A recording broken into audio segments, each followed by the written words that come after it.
In this video, we're going to look at shutting down your bog filter for winter.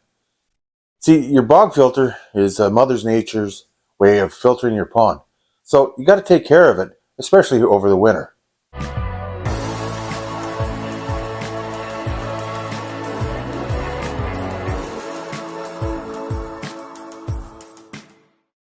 Welcome back to Stubbs Aquatics. In this episode, we're going to get a professional gardener to help us look at how to close down a bog filter properly. That's including taking canna lilies out and how to store them. They are just beautiful for your bog filter. I just love bog filtration.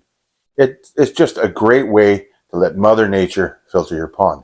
If I could, I would have a much bigger bog filter than I do. Currently running 2 bog filters, but if I can get it worked out somehow, I'm going to add another bog filter. But that's another argument down the road. You know, the bog filter I truly love is that of Magnus's. That's from Green Machine, Sweden. I've already featured his bog filter. Anyways, let's get going. A lot to do. It's a beautiful sunny late October day, and it's in the mid-20s, so we're going to take advantage of that. Hey everyone, welcome back. Just going to talk a bit about cleaning up the bog garden. Right now it's a bit of a mess. Obviously fall has arrived and everything's starting to die back. There's a couple of plants in here we have to get out because they're not hardy. And some other stuff, just want to trim it back and tidy it up a bit so that all this foliage doesn't end up decaying into the water. So let's get started. Let's see what I can get out of here. These are her arrowhead. I got these from Chris 2 years ago, and they've actually gone all over. I don't like to pull on them because of the corms that they have, and I don't want to dislodge them. So I'm just going to grab a handful of some of the spent foliage for now and just trim it out and get rid of it, get it out of the way so I can see things a little bit clearer. Some of it comes out nice, others I just like to chop it off. I think, Chris, you actually took care of yours a couple of weeks ago, didn't you? Before they went all... Yeah, I got most of my arrowhead out. And a lot of the arrowhead I let go back down, and it goes down into a bulb just like, you know, your tulips do. Yeah, and there's something. That is actually a little chunk of bog bean. Yep. There it is. So I'll have to get that into, probably put that into a small pot with some gravel in it. Get it back into the bog garden for the winter. It should survive fine and take off next year. Yeah, they're rated for about -40 or better. Yeah, so. Yeah, I've got no worries there. I just cleaned up some of the rot that's on it. Don't need to keep that hanging around. So we'll get that back in later. Let's see if we can find the pot here. This monkey flower is in a small pot somewhere. And that's definitely not hardy. Yeah, I did put it in a basket. Look at that. There we go. Look at the roots on that. Just shot out the side of the basket. One of the arrowheads decided to grow inside the basket, so it just landed there at some point. And those bulbs do get spread around. Yep. Now we got the basket out, and that's just gravel in there. I came in a small, probably a 3 or 4 inch pot. So I just took it out of the pot, shoved that root ball in the center, filled it all with gravel. And it just loves it. I'm going to try a cutting of that in my aquarium. And then I think you're going to overwinter that in someone's greenhouse? Yeah, my friend David's got a small greenhouse, so we're probably going to take this and put it there. He's got a water table in there, so we'll just set it on that and see what it does. The thing, it grows like stink. You're a fan of that water mint, that really grows fast. Yeah, I think it's faster than that. I take most of mine out. I only leave a couple sprigs, just for the following year. Yep. Otherwise, you're dealing with something so that'll take over everything. Yeah. There's another corm from the arrowhead. Yeah, they break right down into a bulb. Yeah, really nice. And you'll see them floating up in the spring and moving around. I just pick them up and plant them. You don't even need to put them in soil. Just plant them in between some rocks. Yeah, just wedge it in, anchor it somehow, and it'll just do its thing. Now here's a whole pile of that monkey flower just sort of free floating in there. Great. So Chris, you've got lots to choose from.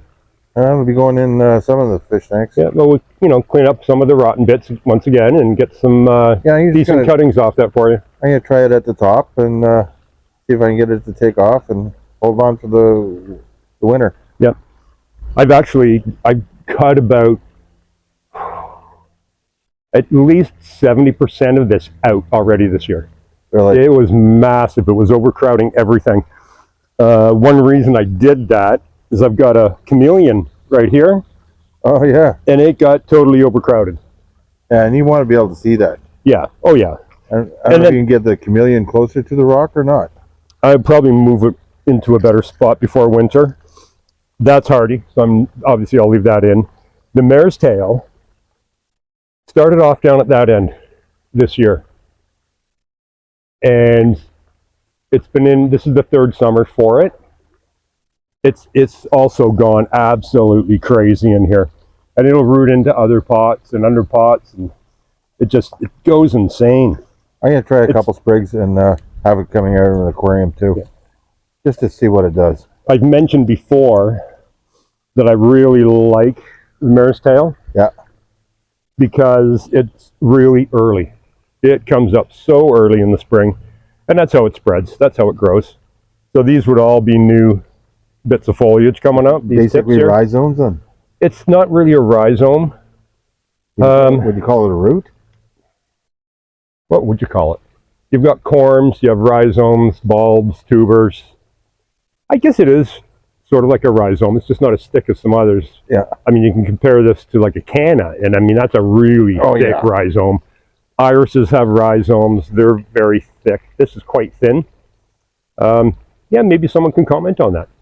Is it a root or is it a rhizome? Yeah, maybe Magnus would know. Yeah. But it's a fantastic plant. Comes up really early. Starts cleaning your water pretty early. Nice and quickly. There's a couple more bulbs that have floated up. So I'm going to get through all this, clean it all out. Yeah, as long as you bury those bulbs, they're fine. They won't. They won't rot on you. There's a pot that had something in it. Now it's that happens all the time. Just an empty pot now. Yeah, it's nice to have plants that start really early in the spring. Yeah, that's when you really need it. Yeah. This here is a type of grass. I don't remember the name of it. We had a lot of rain this summer. It's been just awful. It should be standing upright, and it's a beautiful grass when it is upright. But the rain and the wind has just knocked them down. There's another one there, and it's just totally flattened. And I'll do the same thing with this. I'll just chop it way down. Get rid of all that. I don't need that decomposing in the water over the winter. Yep. Eventually I'll be cleaning leaves out of here as well once they all finish dropping. It's just going to fight for oxygen when the fish need it the most. And it's just going to make a huge mess. And like I say, I'll just go through and I'll just chop down all the mare's tail. Everything, pull out what I can that's already, dying off or decomposing, just to clean things up nice. So you're going to leave that?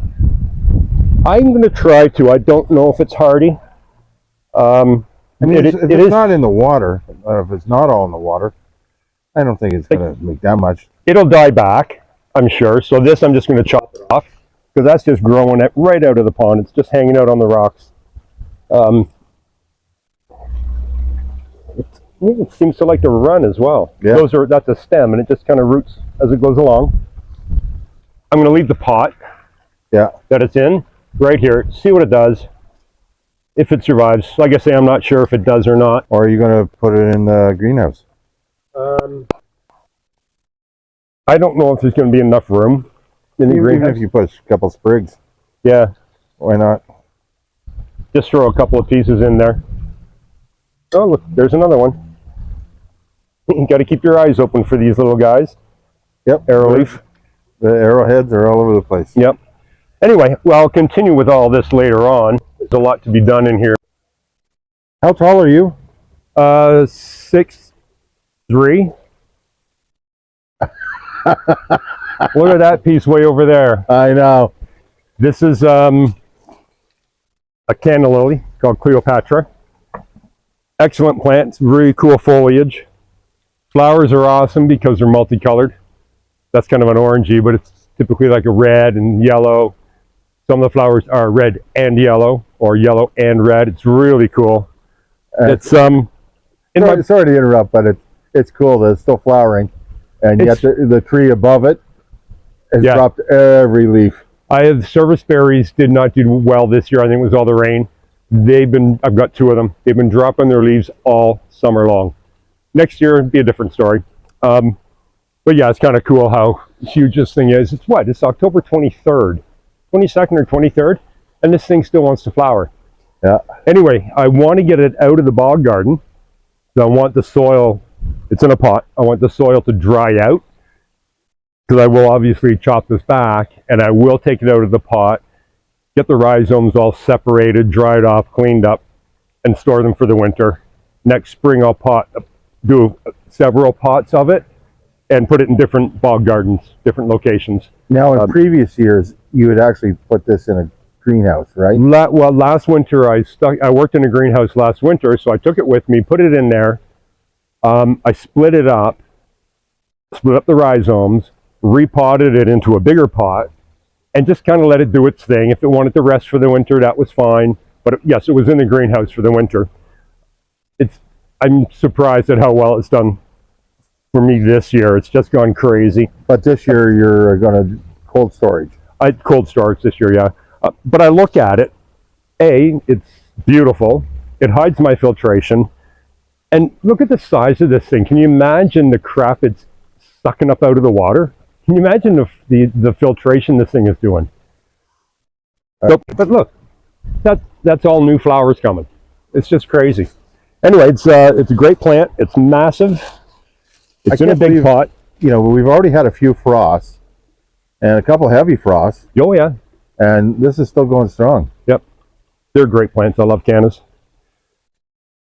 I don't know if I'm going to be able to lift this up or not. It's in water, soil soaking wet. It's in a pretty decent sized pot. The roots have probably gone, I don't know how far. So let's take a look, see if I can get it out, see what this pot looks like. Well, let's give you a hand then. Well, let's see. Oh, wow. This is massive. Oh, maybe I can't. Holy crap. I think this might be a 2-person job here, pal. Well, Chris gave me a hand to haul this out of the bog garden. Now I'm just going to try and drag it out and we can get a closer look at the pot.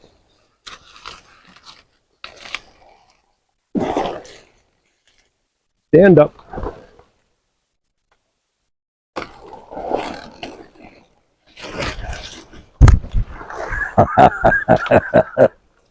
Look at the roots. Look at those babies. Look at that. Yeah, and guess who was going barefoot in the pond in the 23rd of October? Nothing like barefoot gardening. This thing has gone crazy. You can see it split the pot here. There's another huge split on this side. Right down there. Look at that rhizome. Look at that over there. Wow. My oh my. You know what? Let's show everybody what it looks like. So I'll just cut this off now. It's mostly split open, so we'll just take a look in here and see what we got.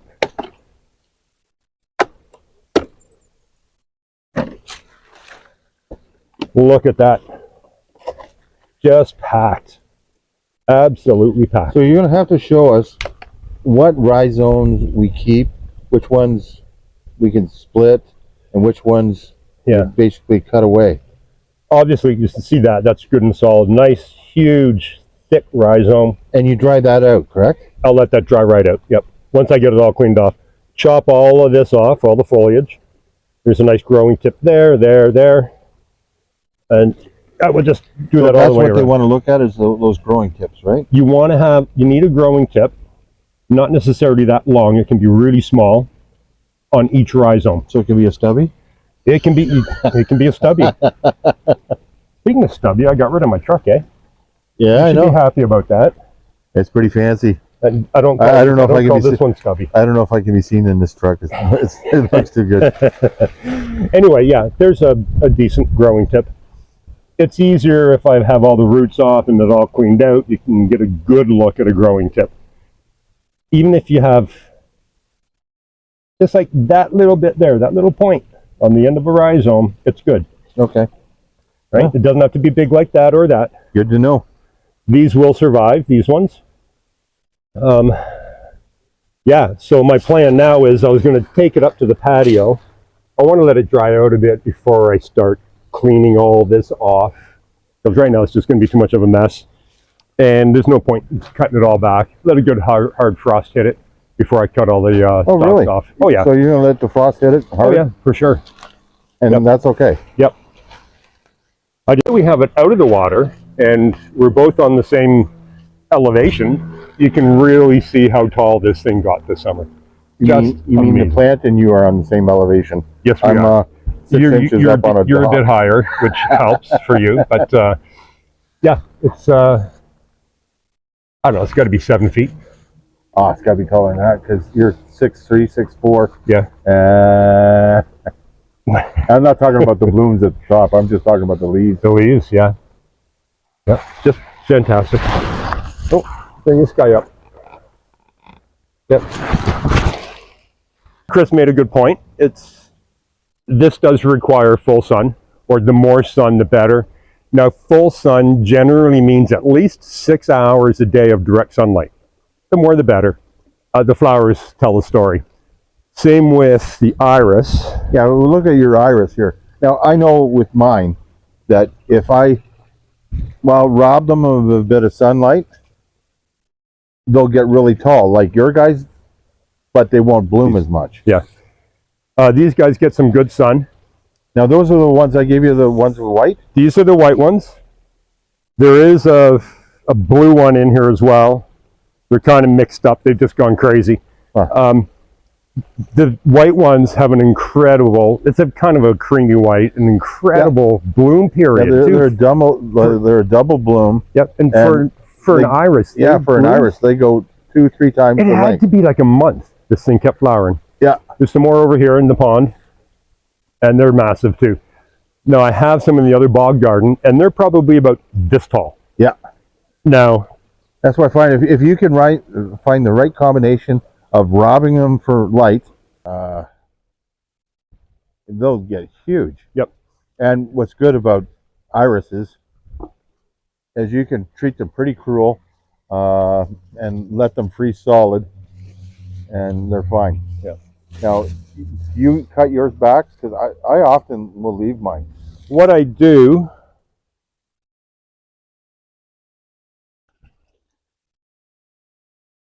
I will just start here.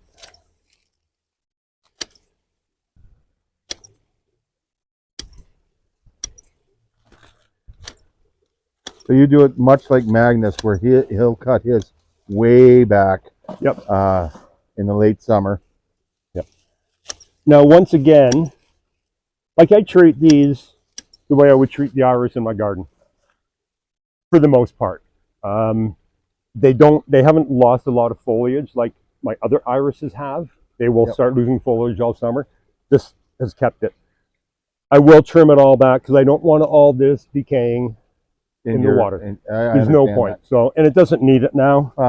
I mean, having a good set of shears really helps. Yeah, my friend brought these back from the States. They're actually sod shears, and Really? they come in so handy. Sod shears? Sod shears. And forged steel, not some aluminum stuff. They're incredible. The uses I have found for these. Oh, yeah.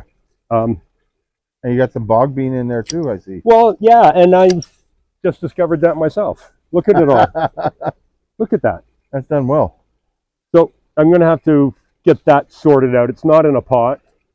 It has anchored itself. But it doesn't need to be. No. And that's what's great about bog bean and bog arum, which are both native plants to Canada. But it does, it's, I didn't even know it had done that well. The iris just kind of took over. There's one iris here, tiny little guy. Another one beside it. So this here, I think, is all one plant. Yeah. Yep, there's a basket. And they'll blow out the sides. And it has. Has it ever? Look how clear that water is, and how there's nothing there because of the bog. That's where the canna sat. It's on a rock, so you can see it was only that deep, what, 3 inches deep, and it just loved it. I think it loved the fact that there's a decent flow of water coming through here. It's not a slow bog by any means, and I also think that it contributed to the what used to be iris. It will be again next year. I think it contributed to the size of the iris I have in here. And the fact, well, this, like I said, is 2 years, and you do have filtration. Yes, I do. The nice thing about what I had in here is you couldn't see it. Did a great job of camouflaging the bins. Yeah, that did wonders for hiding all the filter. Because you got a 3-stage going here, and obviously it's working. Benefits of having bog filtration.